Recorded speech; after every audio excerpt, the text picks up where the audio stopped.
The Earl of Ashworth arrived at Thornwood Manor with a false name, a false purpose, and a heart so heavy with grief that he believed himself incapable of feeling anything ever again. He had not expected to fall in love. He had certainly not expected to meet a woman who would look at him, not at his title, not at his fortune, not at the power he wielded over half of Yorkshire, but at him as though he were simply a man worthy of her attention. And he had absolutely not expected to destroy everything between them in a single, devastating moment of truth. But that was precisely what happened. The day Eleanor Blackwood learned his real identity was the day she walked out of his life forever. She did not scream. She did not cry. She did not throw things or demand explanations. She simply looked at him with those clear gray eyes that had once held such warmth, and she said, "You lied to me," and then she left. That had been 3 weeks ago. 3 weeks of silence. 3 weeks of haunting memories. 3 weeks of the Earl of Ashworth, the man who had faced French cavalry without flinching, who had negotiated treaties with men who would have slit his throat in an instant, discovering that he was utterly powerless against the quiet devastation of a woman's rejection. He stood now in the library of his own estate, staring out at the rain-soaked gardens, and he could think of nothing but her. The memory of that final conversation replayed in his mind like a wound that refused to heal. "You lied to me," she had said, her voice barely above a whisper. "Eleanor, please, don't."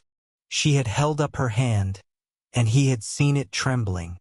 "Don't say my name like that. Don't pretend there is anything between us now. There is everything between us. There is nothing."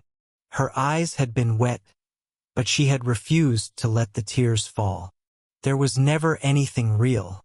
I loved a man who did not exist. I loved the kind, gentle Mr. Thomas Ashford who told me he was a simple merchant's son. I loved the man who walked with me through the gardens and listened to my foolish dreams. I loved the man who made me believe." Her voice had broken, just for a moment. "But that man was a lie. I never lied about how I felt. You lied about everything that mattered." She had stepped back from him, and the distance between them had felt like an ocean. "You let me believe you were someone you were not. You let me fall in love with a fiction. And now you expect me to simply accept that the man I poured my heart out to, the man I told my deepest secrets, was the Earl of Ashworth all along. Eleanor, do you know what I told you?" Her voice had risen, the first hint of real anger breaking through her composure. "I told you about my father's debts. I told you about my mother's illness. I told you about the humiliation of watching our family home sold to strangers. I told you things I have never told another living soul. And all the while you were the Earl of Ashworth, one of the richest men in England, watching me struggle and knowing you could have saved me with a single word. That was precisely why I couldn't. You could have told me the truth." She had finally let the tears fall, and each one had felt like a knife to his heart. "You could have trusted me, but you didn't. You never trusted me. You only wanted to play at being ordinary, to have some simple country girl admire you for who you were not. You are not a simple country girl. I am nothing." She had shaken her head, wiping at her cheeks with the back of her hand. "I am a nobody, a poor merchant's daughter who was fool enough to believe that a handsome stranger might actually care for her. And you are an earl. You are everything I could never have. And you knew it. You knew it from the very beginning, and you chose to deceive me anyway, because I wanted you to see me as I truly am. I have no idea who you truly are." She had looked at him then, and there was nothing but sorrow in her gaze. "I only know the man who lied to me, and I cannot love a man I do not know." She had walked away. He had let her. He had stood there like a fool, watching the woman he loved disappear through the garden gate, and he had not followed her. He had not explained. He had not fought for her, because what could he possibly say? She was right. He had deceived her. He had come to Thornwood Manor with the express purpose of hiding his identity. He had allowed her to believe he was Thomas Ashford, a simple merchant's son with no title, no fortune, no power. He had let her fall in love with a fiction. And now he was paying the price. The Earl of Ashworth had not always been a man capable of such deception. There had been a time, 6 months ago to be precise, when he had been simply Lord Thomas Ashworth, the eldest son of the late Earl of Ashworth, a respected soldier who had served his country with distinction and returned home to find his father dead and his inheritance in chaos. His father had been a gambler, not the charming kind who lost a few £100 at cards and laughed it off. The destructive kind. The kind who had mortgaged everything, the estate, the land, the very future of the Ashworth name, to fuel a habit that had eventually killed him. Thomas had returned from the war to discover that his father had left him nothing but debts. Mountains of them. The estate was crumbling. The tenants were neglected. The fortune that should have been his was gone, swallowed by gambling dens and loan sharks and a desperate, pathetic attempt to reclaim a youth that had long since passed. He had spent the past 6 months putting things right. It had been exhausting, humiliating, and deeply personal work. He had sold half the land. He had dismissed servants he had known since childhood. He had negotiated with creditors who had looked at him with barely concealed glee, knowing that the mighty Earl of Ashworth was now at their mercy. And through it all, he had discovered something about himself. He had discovered that being the Earl of Ashworth was a burden he had never wanted. He had discovered that the title meant nothing to him, nothing but obligation and duty and a lifetime of pretending to be something he was not. And he had discovered that what he truly craved was simplicity, honesty, a life where he could be judged not by the name he had inherited, but by the man he had become, which was precisely why he had done something rather foolish. He had run away, not forever, just for a week. 1 week of freedom, 1 week of being nobody, 1 week of escaping the weight of the Ashworth name. He had told his solicitor he was going to Scotland to inspect some properties. He had told his servants he was visiting an old army friend. He had packed a single bag, taken a modest carriage, and traveled to the small village of Thornwood in the Yorkshire countryside. It was not far from his own estate, only a few hours' journey, but it might as well have been another world. Thornwood was small, quiet, and utterly unremarkable. It had a single inn, a church, a market square, and a grand manor house that belonged to Lord Thornwood, a distant cousin of Thomas's mother. Thomas had never met Lord Thornwood. He knew only that the man was elderly, eccentric, and had no direct heirs. He also knew that Lord Thornwood had a habit of taking in young women who had fallen on hard times and offering them positions as companions or governesses. It was the sort of information that might have seemed irrelevant to a man like Thomas. But to a man who was looking for a place to disappear for a while, to a man who had spent 6 months being the Earl of Ashworth and was desperately tired of it, it was the perfect opportunity. He had arrived in Thornwood on a crisp autumn afternoon, presented himself at the inn as Thomas Ashford, a merchant from London who had come to the countryside for his health, and promptly discovered that Lord Thornwood was in need of a secretary.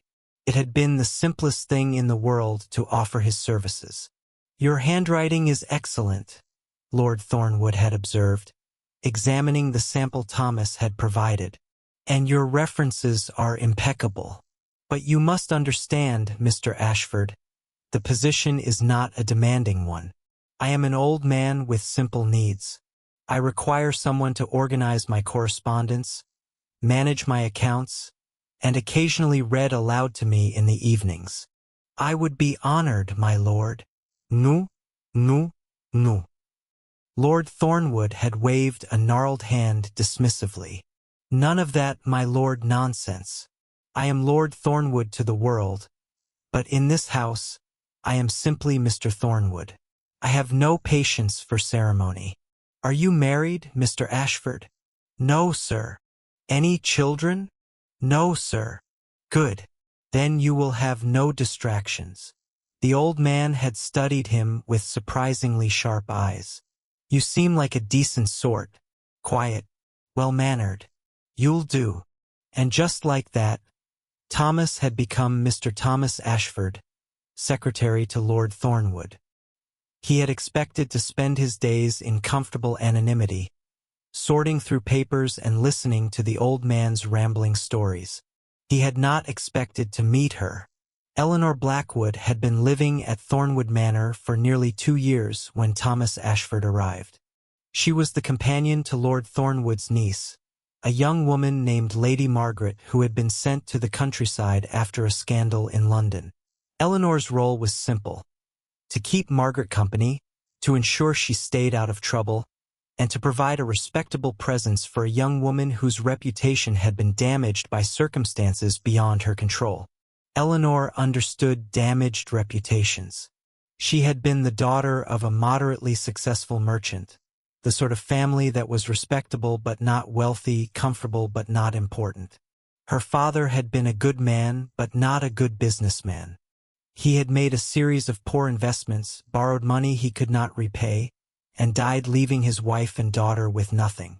Her mother had been devastated.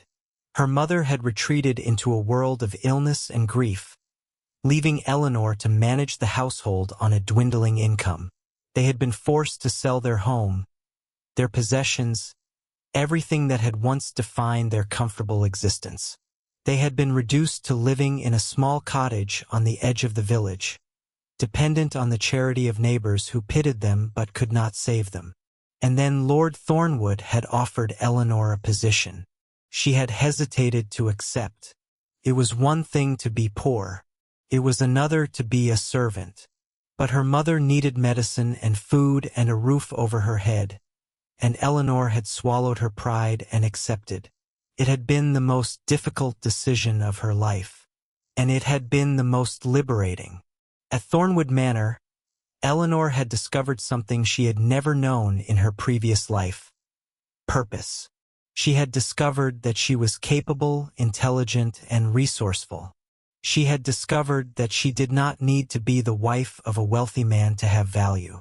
She had discovered that she could be happy, truly happy, living a simple life of honest work. She had also discovered that she was lonely. It was not a loneliness that could be fixed by company.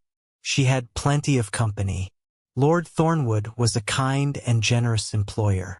Lady Margaret was a sweet girl, if somewhat spoiled. The servants were friendly. The villagers were welcoming. But Eleanor had never quite been able to find anyone who truly understood. Eleanor had been in the garden, cutting flowers for the evening table, when she had looked up and seen a stranger walking along the path. He was tall, dark-haired, and dressed in simple but well-made clothing. He had the bearing of a man who had spent time in the military, straight-backed, confident, watchful. She had not known who he was. She had only known that he was looking at her with an intensity that made her breath catch. "Good afternoon," he had said, stopping a few feet away. "I apologize for startling you." "I'm Thomas Ashford." Lord Thornwood's new secretary. "Eleanor Blackwood," she had replied, managing a polite smile. "I'm Lady Margaret's companion." "Ah." He had nodded, as though this explained something. "You're the one who keeps the household running smoothly." "I do my best. I've heard nothing but praise for you from the servants." She had felt herself blushing. "That's very kind of them, and of you to mention it." They had stood there for a moment, neither quite sure what to say. Eleanor had been acutely aware of the flowers in her basket, the dirt on her hands, the simple cotton dress that had been mended so many times she had lost count. She had felt utterly inadequate, and yet he had not seemed to notice her inadequacies. He had looked at her with genuine interest, as though she were someone worth speaking to. "If you'll excuse me," she had said finally. I need to take these to the house. Of course. I'm sorry to have interrupted your work. You didn't interrupt. She had hesitated, then added, It's nice to meet someone new. We don't get many visitors here. I'm not exactly a visitor. I'll be staying for a while. Then I hope you'll enjoy your time at Thornwood. She had walked back to the house, her heart beating faster than it had any right to. She had told herself it was nothing, just the natural reaction of a young woman to a handsome stranger. It meant nothing. She had been wrong. Over the following weeks, Thomas Ashford became a regular presence in Eleanor's life. It was impossible to avoid him. Thornwood Manor was a large house, but it was also a quiet one. The servants had their routines. Lord Thornwood had his habits. Lady Margaret had her lessons and her walks and her endless, tedious conversations about fashion and society. And Thomas Ashford, Thomas, was everywhere. He was in the library, reading aloud to Lord Thornwood in the evenings. He was in the dining room, sharing meals with the family. He was in the garden, taking his morning walks at precisely the same time Eleanor took hers. It was not deliberate, could not be deliberate.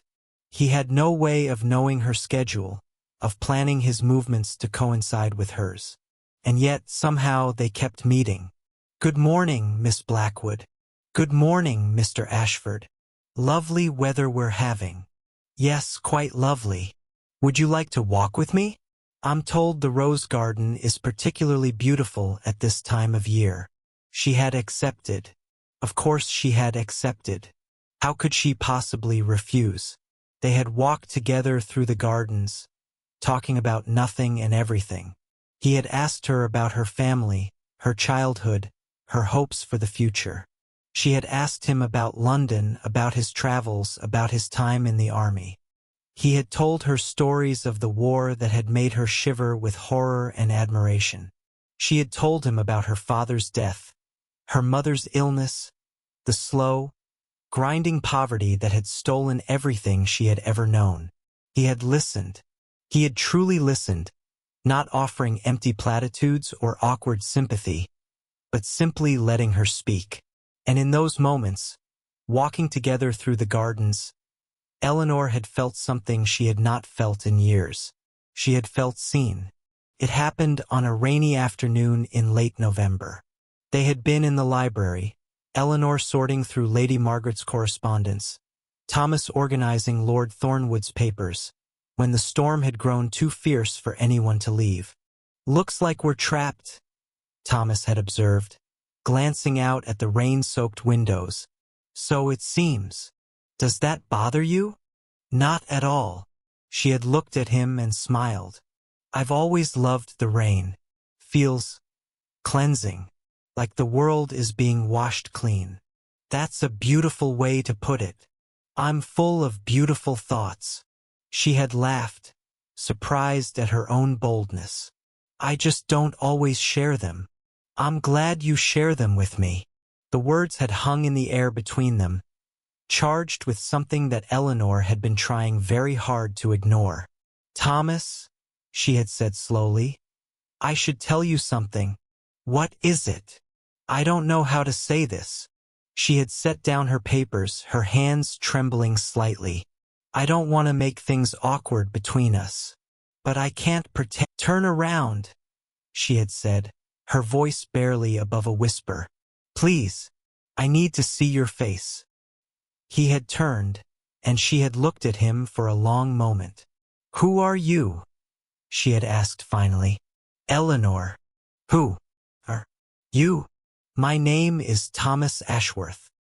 He had forced the words out, knowing there was no point in lying. I am the Earl of Ashworth. The Earl of Ashworth. She had repeated the words as though they were foreign to her. The Earl of Ashworth, one of the richest men in England. And you let me believe you were a merchant's son. I didn't let you believe anything. You lied to me. Her voice had broken. You lied to me from the very first moment we met. It wasn't like that. I came here to escape my life, to escape the title. I needed to be someone else for a while. So you chose to be a liar. I chose to be free. And what about me? She had turned to face him, tears streaming down her cheeks. Did you ever think about how I would feel when I found out the truth? Did you ever consider what it would cost me? I considered it every single day. He had crossed to her, desperate to make her understand. I wanted to tell you. I wanted to tell you so many times. But I was afraid. Afraid of what? Afraid that you would look at me the way you're looking at me now. He had reached for her hands, but she had pulled away. Afraid that you would see only the title, only the fortune, only everything that makes me who I am. I wanted you to love me for myself, Eleanor, not for what I own. I loved you for who I thought you were. She had shaken her head. But you weren't that person. You were never that person. It was all a lie. It wasn't a lie. Everything I felt for you was real. Everything I said to you was the truth. Except the most important thing of all. Her voice had been hollow. You never told me who you really were. You never gave me the chance to love the real you. Can't you see? The real me is the man you fell in love with. The man who walked with you in the garden. The man who listened to your dreams. The man who wanted nothing more than to build a life with you. That was real, Eleanor. That was the truest thing I've ever been. And the Earl. She had looked at him, her eyes full of pain. What about him? What about the title? What about the fortune? What about all the things you didn't tell me? I was going to tell you everything. I planned to tell you on Christmas Eve. I thought if I could show you. You thought if you could show me how much money you had, I would forgive you. No. He had shaken his head, frustrated and desperate. No, you're twisting everything. I thought if you could see me, truly see me. After you knew the truth, you would understand that I never meant to deceive you. I just wanted to be loved for who I am, not for what I have. And do you think that makes it better? Her voice had risen. Do you think it makes it okay that you lied to me every single day we were together? Every conversation, every kiss, every moment of intimacy. It was all built on a foundation of lies. Eleanor, I told you everything about my life. She had begun to pace, her hands shaking at her sides. I told you about my father's debts. I told you about my mother's illness. I told you about the humiliation of losing our home. And you listened to all of it, knowing you could have saved us with a single word. You watched me struggle, watched my mother struggle, and you said nothing. Because I couldn't.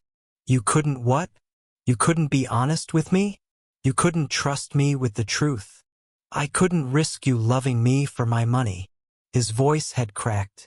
I've spent my entire life being loved for what I have, not for who I am. My father loved his fortune more than he loved me. My mother loved the title more than she loved her son. The people who courted me, the women who pursued me, they saw only the Earl. They never saw Thomas. So you decided to test me. Her voice had gone cold. You decided to pretend to be someone else, to see if I would love you. Like I was some sort of experiment. No. No, it wasn't like that. He had raked a hand through his hair, struggling to find the right words. I came here to escape my life, Eleanor. I never intended to fall in love. But then I met you, and you were everything I had ever wanted. And I was terrified that if you knew the truth, you would see me differently. I see you differently now. She had stopped pacing, turning to face him with a shattered expression. I see a man who didn't trust me. A man who thought I was shallow enough to love only a title and a fortune. A man who valued his own fears above my right to know the truth. It wasn't about trust. It was about everything. She had cut him off, her voice trembling but firm. Everything we had was built on a lie. And I can't love a man I don't truly know. Eleanor, please, don't. She had held up her hand, and he had seen it shaking. Don't say my name like that. Don't pretend there is anything between us now. There is everything between us. There is nothing. Her eyes had filled with tears, but she had refused to let them fall. There was never anything real. I loved a man who did not exist. I loved the kind, gentle Mr. Thomas Ashford who told me he was a simple merchant's son. I loved the man who walked with me through the gardens and listened to my foolish dreams. I loved the man who made me believe. Her voice had broken, but that man was a lie. I never lied about how I felt. You lied about everything that mattered. She had stepped back from him, and the distance between them had felt like an ocean. You let me believe you were someone you were not. You let me fall in love with a fiction. And now you expect me to simply accept that the man I poured my heart out to, the man I told my deepest secrets, was the Earl of Ashworth all along. Eleanor, do you know what I told you? Her voice had risen, the first hint of real anger breaking through her composure. I told you about my father's debts. I told you about my mother's illness. I told you about the humiliation of watching our family home sold to strangers. I told you things I have never told another living soul. And all the while, you were the Earl of Ashworth, one of the richest men in England, watching me struggle and knowing you could have saved me with a single word.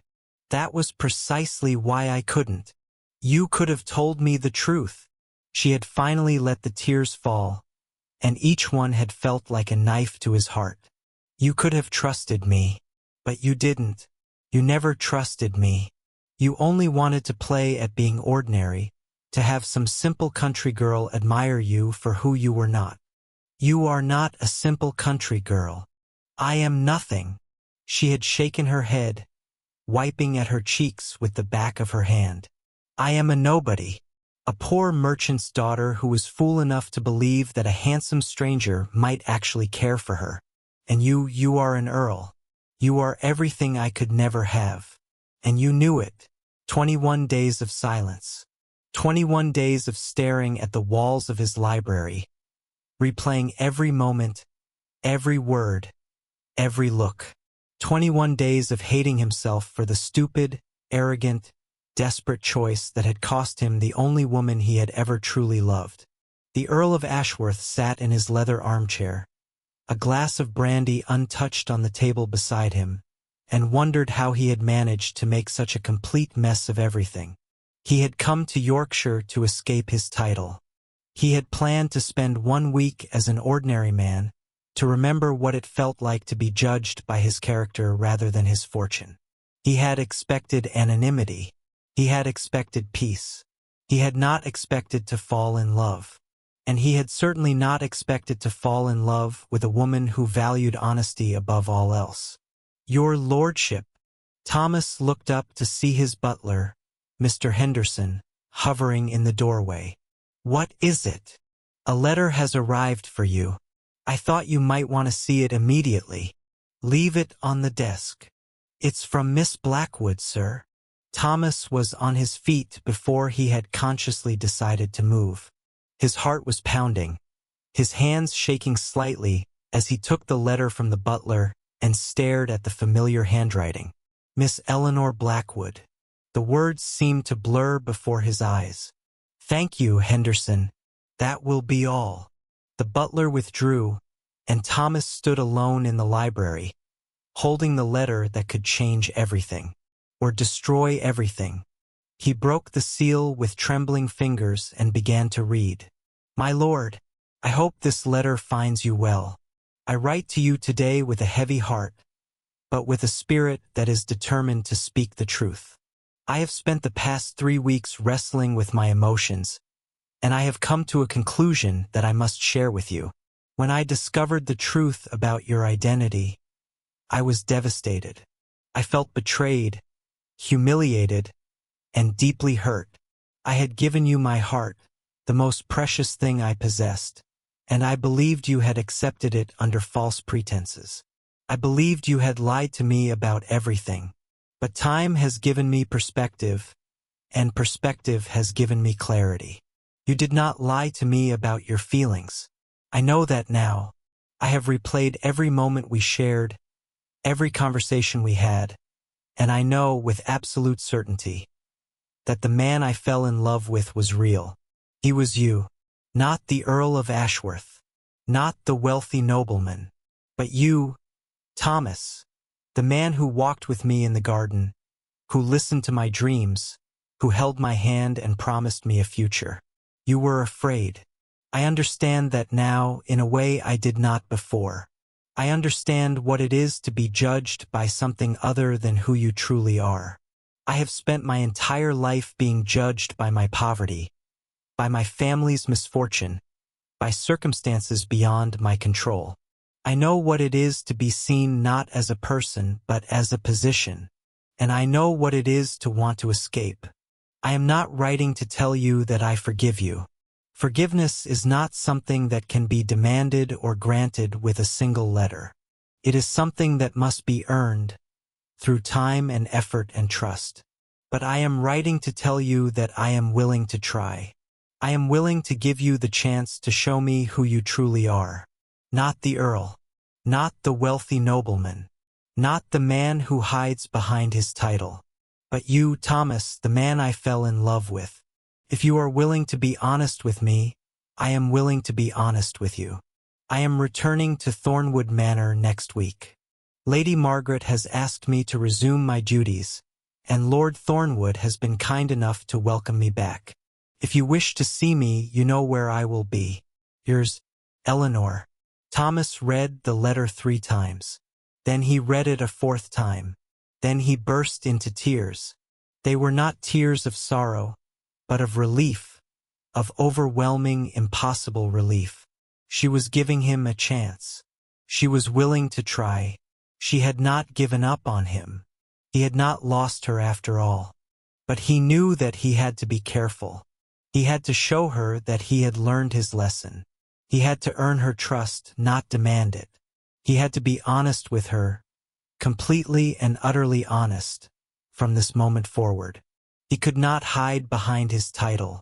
He could not pretend to be someone he was not. He had to be himself, the real himself, the man she had fallen in love with, the man who wanted nothing more than to build a life with her. He wrote his reply that very night. Eleanor arrived at Thornwood Manor on a cold January afternoon. The snow had begun to fall just as her carriage pulled up to the front door, and she watched the white flakes drift down as she gathered her belongings and prepared to enter the house. She was nervous. She had not admitted it to herself until this moment, but she was terrified. She had written that letter in a moment of clarity, but the clarity had faded, replaced by doubt. What if he did not come? What if he had changed his mind? What if she had been foolish to reach out? She stepped out of the carriage and walked toward the front door, and there he was.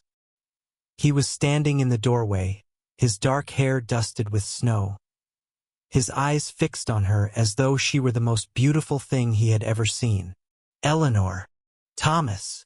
They stood there for a moment, neither quite sure what to say. I received your letter, he said finally. I know. She smiled, despite her nervousness. I wrote it. It was the most incredible letter I've ever read. It was just a letter. No.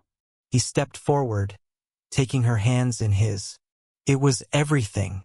It was hope. It was forgiveness. It was a second chance I didn't deserve. You deserve it, Thomas. You always have. I don't know about that, but I'm going to spend the rest of my life proving that I do. He squeezed her hands gently. I'm going to be honest with you, Eleanor. Completely and utterly honest. I'm not going to hide behind my title. I'm not going to pretend to be someone I'm not. I'm just going to be me. The man who loves you more than anything in this world. Thomas, I know I don't deserve your trust. I know I have to earn it. and I'm willing to do whatever it takes. I'll spend the rest of my life earning your trust if that's what it takes. You don't have to spend the rest of your life. She laughed, despite the tears in her eyes. You just have to be honest with me. That's all I've ever wanted. I can do that. He lifted her hands to his lips, pressing a kiss to her knuckles. I can promise you that much. I can promise you honesty and trust and a love that will never waver. I can promise you everything, Eleanor. Everything I have. Everything I am. I don't want everything you have. What do you want? I want you. She reached up, cupping his cheek with her hand. I've always wanted you. Not the Earl. Not the fortune. Just you. He kissed her then, right there in the snow, with the wind howling around them and the snowflakes falling on their heads. And it was perfect. The next few weeks were a process of healing. Thomas and Eleanor spent hours together, talking about everything and nothing. He told her about his childhood, his years in the army, the devastation of inheriting a title that had been drained of its fortune. She told him about her father's death, her mother's illness, the slow, grinding poverty that had shaped her life. They shared secrets, they shared fears, they shared dreams, and slowly, gradually, trust began to grow between them. Eleanor saw the real Thomas Ashworth. Not the Earl of Ashworth, not the wealthy nobleman, but the man who had been wounded by his father's indifference, who had fought in wars and seen horrors he could never forget, who had come to Yorkshire seeking escape and found love instead. Thomas saw the real Eleanor Blackwood, not the poor merchant's daughter, not the companion, but the woman who had been broken by loss and rebuilt herself through sheer determination, who had given him her heart despite every reason not to, who had found the strength to forgive when he had least deserved it. They were not perfect. They argued sometimes. They disagreed. They had moments of doubt and fear and frustration. But they always came back to each other, because they had learned something important, something that neither of them had fully understood before. Love was not about perfection. Love was about trust. And trust was something they were both willing to fight for. Thomas proposed to Eleanor on a clear winter evening. They were walking in the garden, the snow crunching beneath their feet, the moon casting silver light over everything. Eleanor, he said, stopping in the middle of the path, I have something to ask you. What is it? He reached into his pocket and pulled out a small velvet box. Thomas, her breath caught. I know I don't deserve you. He opened the box to reveal a simple gold ring with a single diamond. I know I've made mistakes. I know I've hurt you. But I also know that I love you more than anything in this world. And I want to spend the rest of my life proving it to you. Thomas, will you marry me? His voice was rough with emotion. Will you be my wife? Not the Countess of Ashworth. Not the mistress of a grand estate. My wife. My partner, my equal. Will you spend the rest of your life with me, building something real and honest and true? Eleanor stared at him, tears streaming down her cheeks. Yes, she whispered. Yes, I'll marry you. And she kissed him with all the love in her heart. But their happiness was not destined to be simple. The first sign of trouble came in the form of Lady Beatrice Ashworth, Thomas's cousin. She arrived at Thornwood Manor unannounced, sweeping into the drawing room with all the grace of a woman who was used to getting exactly what she wanted. Thomas, darling, she said, kissing him on both cheeks. How wonderful to see you. I heard you were staying here and simply had to come visit. Beatrice. Thomas's voice was wary. What are you doing here? Can't a cousin visit her favorite relation? She laughed, a tinkling sound that did not quite reach her eyes. I've missed you, Thomas. You've been hiding away in the countryside for months. Everyone in London is simply dying to see you. I've been busy. Busy doing what? Beatrice's gaze swept the room, landing on Eleanor. "And who is this?" "This is Miss Eleanor Blackwood." Thomas moved to stand beside Eleanor, taking her hand. "My fiancé." Beatrice's smile faltered. "Your fiancé?" she repeated. "Thomas, don't be ridiculous. You can't be engaged to a what?" Eleanor's voice was calm, but her eyes were sharp. "A companion? A poor merchant's daughter? A nobody?" "I didn't say that. You didn't have to." Eleanor smiled, but it did not reach her eyes. "I'm quite familiar with the ways of society, Lady Beatrice. I know what people think of me." "Thomas, you really must be sensible." Beatrice turned to him, her voice urgent. "You can't marry someone like her. She's beneath you. Think of the scandal. Think of the family name. The family name can survive a scandal." Thomas's voice was cold. "Especially when the scandal is that I've married the woman I love." "Love?" Beatrice laughed, but there was something desperate in the sound. "Love is for poets and fools, Thomas. You need a wife who can help you restore the family fortunes. Someone with money, someone with connections, someone who can give you heirs and secure your legacy." "I have everything I need." He squeezed Eleanor's hand. "I have her. You're making a terrible mistake. I'm making the only decision that matters." He looked at Beatrice with no warmth in his eyes. "Now, if you'll excuse us, we have some preparations to make for the wedding." Beatrice's face twisted with barely concealed fury, but she said nothing. She simply curtsied and left. And Thomas knew with absolute certainty that this was not the end of it. Beatrice Ashworth was not a woman who accepted defeat easily. She had always believed that she would one day marry the Earl of Ashworth. She had planned for it. She had schemed for it. She had spent years ingratiating herself with his family, positioning herself as the perfect candidate for his wife. And now some nobody companion had stolen him away. It was unacceptable. Beatrice had returned to London with a single goal: to destroy the engagement between Thomas and Eleanor.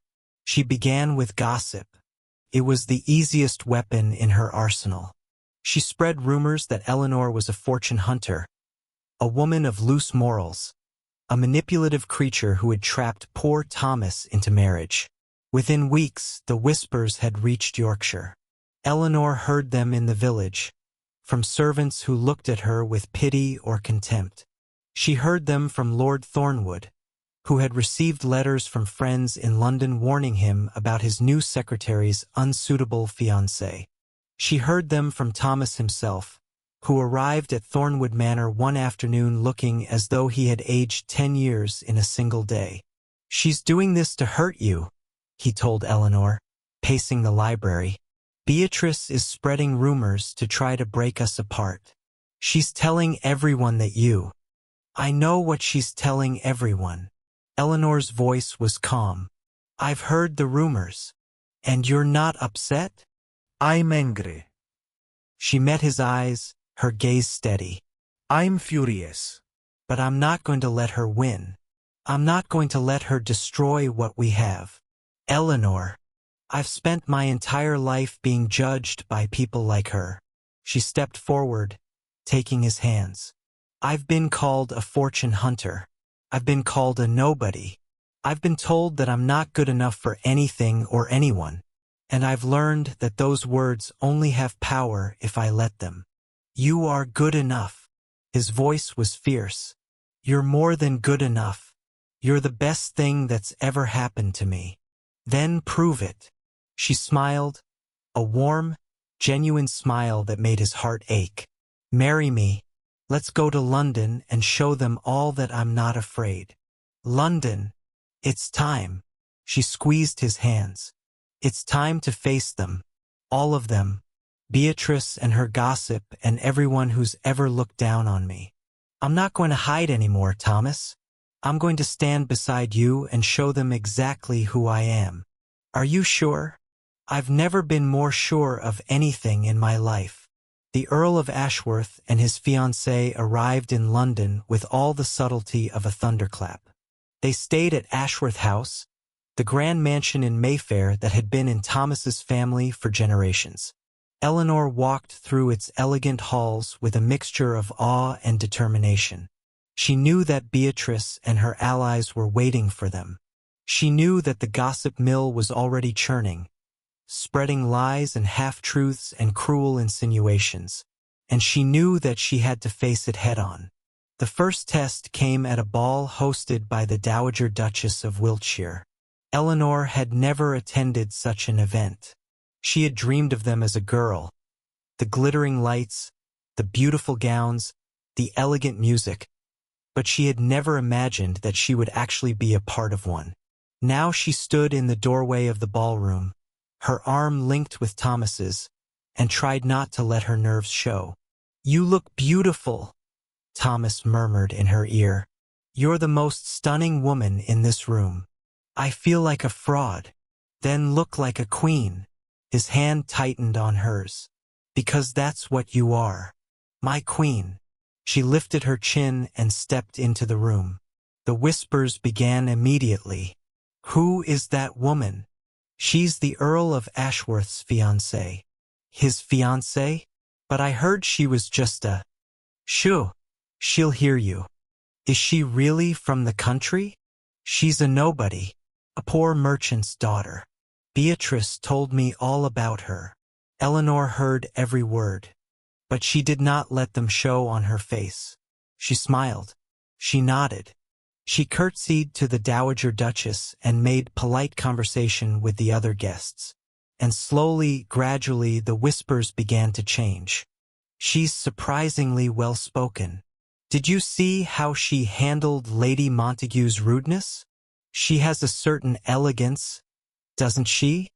She's actually quite charming." By the end of the evening, Eleanor had won over more than a few of the guests. But Beatrice was not done. It happened a week later. Eleanor had been shopping with Thomas in Bond Street when Beatrice appeared as though from nowhere. "Thomas," she said, her voice sweet as honey. "What a pleasant surprise." "Beatrice." Thomas's voice was cold. "What do you want? Can't a cousin simply want to say hello?" She smiled, but her eyes were fixed on Eleanor. "I see you've brought your little companion along. Eleanor is my fiancée. I expect you to treat her with respect." Of course, of course." Beatrice's smile widened. "It's just that I was so surprised to hear about your engagement, especially given the circumstances." "What circumstances?" "The circumstances of the inheritance, of course." Beatrice's eyes glittered with malice. "Haven't you heard? The will has been found. The one that clearly states the title passes to the next male heir if the current earl marries a commoner." The world seemed to tilt beneath Eleanor's feet. "What?" Thomas's face had gone pale. "That's impossible. My father never had such a will." "He did, darling." Beatrice's smile was triumphant. "I found it myself, tucked away in the family archives. It's been witnessed and signed. Completely legal. If you marry her, you lose everything. The title, the fortune, everything." "You're lying." "Am I?" Beatrice reached into her reticule and pulled out a folded piece of paper. "Read it for yourself. It's all there, in your father's handwriting." Thomas took the paper with shaking hands. His face grew whiter with every word. "Thomas." Eleanor's voice was small. "What does it say?" He looked at her, and there was devastation in his eyes. "It's true," he whispered. "My father made a will disinheriting me if I married anyone beneath my rank. He must have done it years ago, before I even met you. Then I won't marry you." Eleanor stepped back, her heart shattering. "I won't let you lose everything because of me." "Eleanor." "I mean it, Thomas." She was crying now, tears streaming down her cheeks. "I won't be the reason you lose your title. I won't be the reason you lose your inheritance. I won't do that to you. I don't care about the title. I don't care about the fortune. I care about you. You can't marry me. You'll lose everything. I'll lose everything if I don't marry you." The words hung between them, heavy with meaning. Eleanor looked at him. The man she loved, the man who had lied to her, the man who had fought for her, the man who was willing to give up everything for her. "I can't do this," she whispered. "I can't let you sacrifice your future for me. This isn't a sacrifice." He stepped forward, taking her hands. "This is the only choice I've ever made that truly matters. Marrying you is the best thing I've ever done. And I'll choose you every single time, no matter the cost." "Thomas, I love you, Eleanor." His voice was fierce. "I love you more than any title, any fortune, any inheritance. You're all that matters to me, and I will spend the rest of my life proving that to you." Beatrice stared at them, her victory crumbling. "You can't be serious," she said. "You're throwing away everything." "I'm throwing away nothing." Thomas turned to face her, his eyes blazing. "I'm choosing the one thing that truly matters. And you," he pointed at her, "you're the one who's lost. You tried to destroy us, but you failed. Because our love is stronger than any scheme you could devise." Beatrice's face went white. "This isn't over," she hissed. "Yes, it is." Thomas smiled, but there was no warmth in it. "You've shown me exactly who you are, Beatrice, and I want nothing to do with you. If I ever hear another whisper of gossip, another rumor, another attempt to hurt Eleanor, I'll have you thrown out of society. Do you understand me?" Beatrice stared at him, her lips pressed into a thin line. Then she turned and walked away, and Eleanor and Thomas were alone. The will turned out to be a forgery. It took several weeks for Thomas's solicitors to prove it, but they eventually discovered that Beatrice had hired a forger to create a document that would prevent the marriage. She had been desperate, she had been jealous, and she had been careless. The forger had made a mistake, a small one barely noticeable, but it was enough to prove that the will was fake. Beatrice was disgraced. The rumors about Eleanor were proven false, and Thomas and Eleanor were free to marry. The wedding took place on a beautiful spring day. Eleanor wore a simple white gown, embroidered with tiny flowers. She carried a bouquet of roses and lilies, her favorite flowers. Thomas wore his uniform, the one he had worn in the army. It felt right, somehow, a reminder of the man he had been before the weight of the title had fallen on his shoulders. They exchanged vows in the small church at Thornwood, with Lord Thornwood and Lady Margaret as witnesses. "Do you, Eleanor Blackwood, take this man to be your lawfully wedded husband?" I do. "Do you, Thomas Ashworth, take this woman to be your lawfully wedded wife?" I do. "I now pronounce you husband and wife. You may kiss the bride." Thomas lifted Eleanor's veil and kissed her with all the love in his heart. And in that moment none of the rest mattered. Not the title, not the fortune, not the scheming, not the gossip. Only the two of them together at last. They spent their honeymoon in Scotland. It was Thomas's idea. He had always wanted to see the Highlands, and he wanted to share the experience with Eleanor. They traveled through misty valleys and along crystal-clear lochs, staying in small inns and grand manor houses alike. And every night, Thomas held Eleanor in his arms and thanked God that he had found her. "Are you happy?" he asked one evening, as they sat by the fire in their cozy inn room. "Happy doesn't even begin to describe it." She nestled closer to him. "I never imagined that I could feel this way, this safe, this loved, this whole." "I know what you mean." He pressed a kiss to her forehead. "I spent so long running from my title, from my responsibilities, from everything that made me who I was. I thought I could escape it all by pretending to be someone else. But the truth is, I was never running from my title. I was running from myself. And now I'm not running anymore. He looked down at her, his eyes full of love. Now I know that I don't have to be perfect. I don't have to be anything other than who I am. Because you love me for exactly who I am. Of course I do. She reached up, touching his face gently. I always have. Even when I was angry. Even when I was hurt. I loved you, Thomas.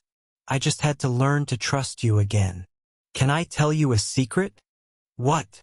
When I came to Thornwood, I planned to stay for a week. Just 1 week. I thought I would escape the pressures of my life and then return to reality. But then I met you and I couldn't leave. Was that really your plan? Yes. He laughed, shaking his head at his own foolishness. I was a coward. I ran away from my problems instead of facing them. And then I found you, and I discovered that the problem wasn't my title. The problem was that I didn't know who I was outside of it. And who are you? I'm yours. He kissed her, soft and sweet. I'm a man who loves his wife more than anything in the world. I'm a man who will spend the rest of his life trying to be worthy of her. You already are worthy, Thomas. She cupped his face in her hands. You always have been. I love you, Eleanor. I love you too. And in the quiet of the Scottish Highlands, with the fire crackling and the wind howling outside, they held each other and knew that they had found something rare and precious. They had found home. They returned to Ashworth House to find that things had changed. Beatrice had fled the country in disgrace, unable to face the consequences of her schemes. The gossip that had once painted Eleanor as a fortune hunter had turned against Beatrice, revealing her true nature. Thomas had been reinstated as the Earl of Ashworth, with all the rights and privileges that came with the title. And Eleanor was now the Countess of Ashworth. It was a role she had never imagined she would play, but she was determined to do it well. She visited the tenants. She organized charitable events. She met with the servants and learned their names. She made Ashworth House a home, not just a grand estate. And through it all, Thomas supported her every step of the way. This is your home now, he told her. You can make it whatever you want it to be. Then I'm going to make it a place where no one feels forgotten. She looked at him, her eyes shining. I'm going to make it a place where everyone knows they matter. That sounds perfect. It's what you showed me, Thomas. She took his hands in hers. You showed me that I mattered. Even when I was nothing. Even when I was nobody. You saw me, and you believed in me. I always believed in you. Then I'm going to do the same for others. She smiled, a warm, radiant smile that lit up the room. I'm going to be the kind of countess that people remember. A year passed, then 2, then 5.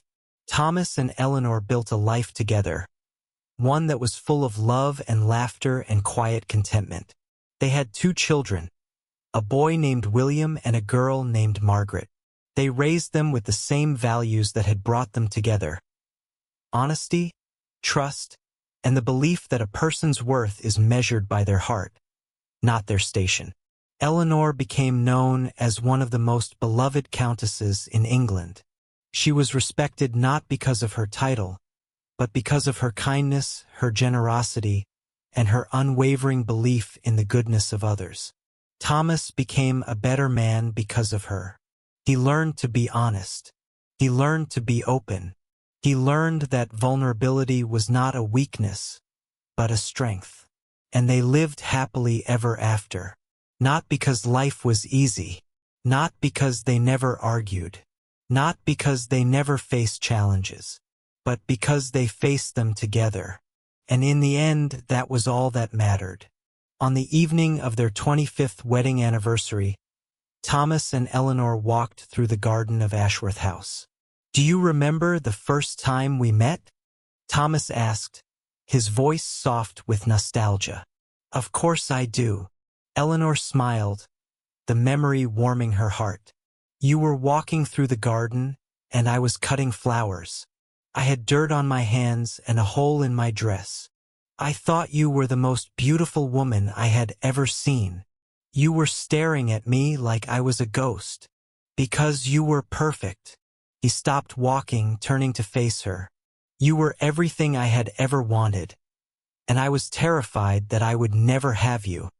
But you did have me. She reached up, touching his face the way she had done so many times before. You had me from the very beginning.